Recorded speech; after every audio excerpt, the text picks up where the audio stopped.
Vessels have now been redirected. 4 of them have been disabled to ensure compliance. And there you have it, John. The big news tonight, though, is the reporting by the Wall Street Journal, because they are outlining some of the points that Iran has returned through Pakistani negotiators to the Trump administration. We now wait to see the response from the United States. Back to you. All right, Ashley Webster. Ashley, thanks. For more on the back and forth, let's bring in State Department spokesperson Tommy Pigott. Tommy, can you confirm or at least enhance some of what Ashley Webster had to say about Iran's response to the U.S. plans?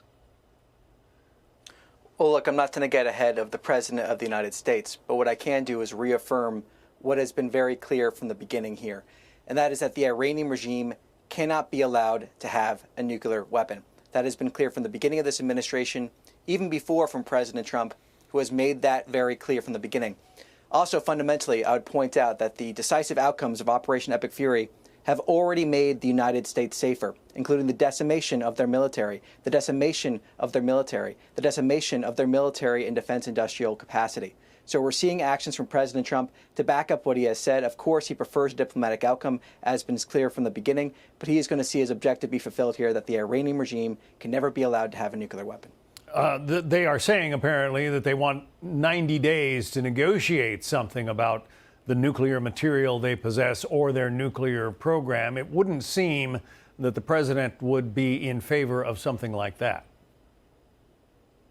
Well, again, I'm not going to preview what the president made aside, but I think it is important, again, to stress how clear the president has been here on its objectives. He has been very clear from the beginning that the Iranian regime cannot be allowed to have a nuclear weapon. He's been very clear about the issue of nuclear dust, as it's commonly called, wanting to see that being given to the United States. The president from the beginning has said that the Iranian regime cannot have a nuclear weapon. His actions have made the world safer. And I think the broader point of this here as well is the fact that we're seeing Operation Economic Fury, the fact that the Iranian regime is losing hundreds of millions of dollars a day because of the actions that the State Department, Treasury Department, Energy Secretary outlining them recently earlier today, have taken to deny the Iranian regime the revenue they need for their malign activities. Chris Wright is the Energy Secretary, and he said his department is ready to handle the nuclear material that is somewhere in Iran. Listen. The nuclear expertise in the United States is within my department. They are ready. They've been monitoring what's happening in Iran, and they've been involved in the dialogues about how would we handle this material, where would we take it, what would we do with it.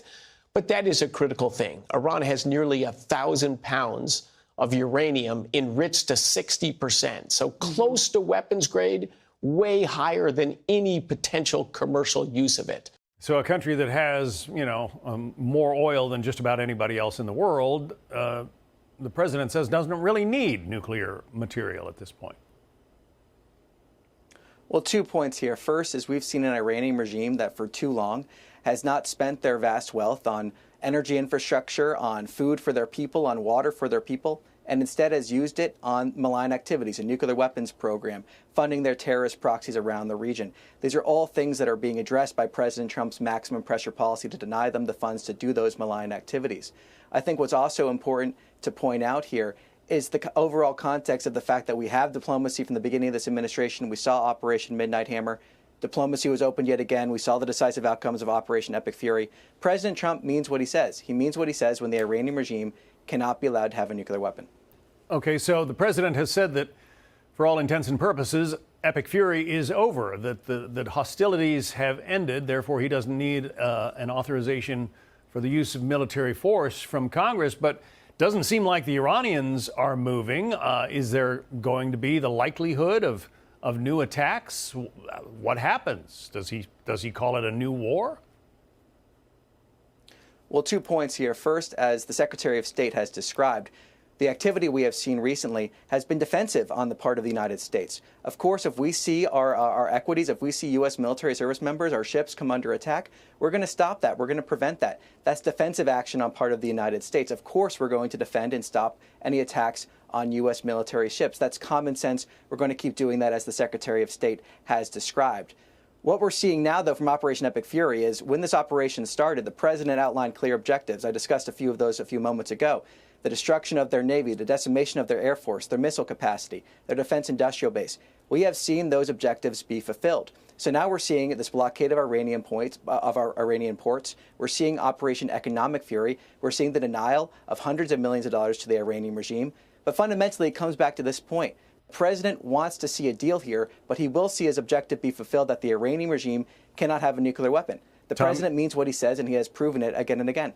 As you and I have been talking, Tommy, the president just posted this on Truth Social. He writes, "I have just read the response from Iran's so-called representatives. I don't like it. Totally unacceptable. Thank you for your attention to this matter, President Donald J. Trump." So I guess it's back to the drawing board. We'll see what the president decides to do from here. Any predictions, Tommy? Well, I'm not going to be in the prediction business. I think the president's stating it very clearly there. Again, distress. Our objectives here have been very clear from the beginning. There is no guessing what the president wants here. That is, the Iranian regime cannot have a nuclear weapon.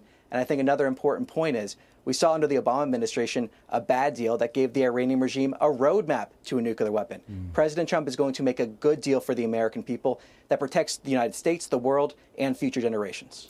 Tommy Pigott from the State Department. We appreciate your time today. Thanks, Tommy. Thanks for having me on. Be sure to like and subscribe for all the Fox News latest on YouTube and catch full shows streaming now on Fox One.